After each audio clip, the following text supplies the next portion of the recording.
All right, coming into 2025, I hope a lot of us have learned from 2024 and the years preceding about all of the irresponsible mistakes and all of the bad car deals that you've seen on my TikTok, all of the crazy negative equity stories. So here are some tips and tricks on how to buy a car properly in 2025 and to make sure that you don't get screwed when it comes to interest rate, vehicle price, a bad negative equity situation, so that way you can make better financial decisions for your future.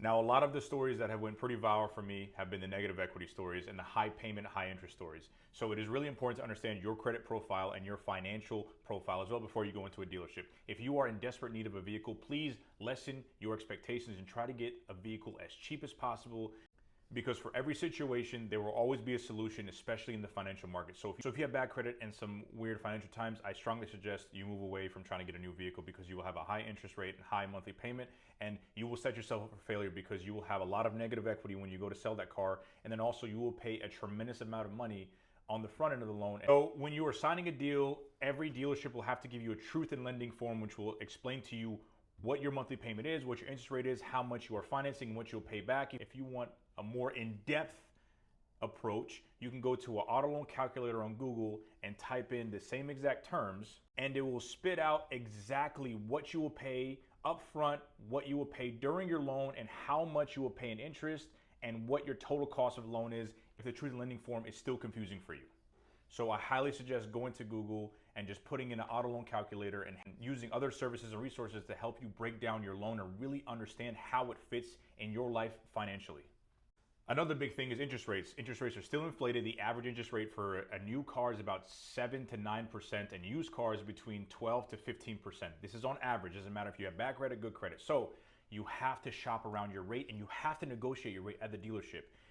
Please understand that most dealerships will hold 1 to 2.5 points on your deal. So if you can be firm and negotiate that, you can get a better rate. Or if you don't like the interest rate you have, shop around rates at your credit union. You can shop around rates on online banking services that will probably save you 3 to 5% of interest on your vehicle loan, which amounts to a lot of money.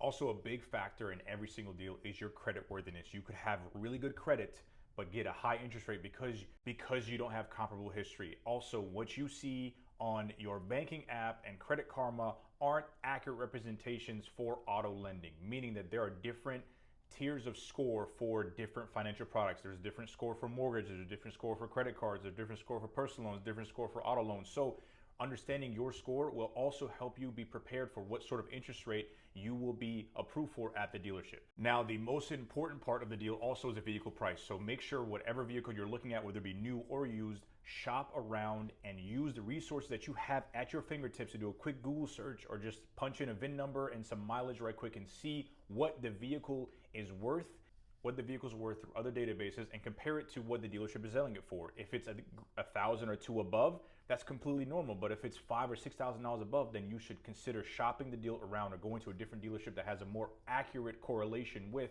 what the vehicle's worth and what they're selling it for.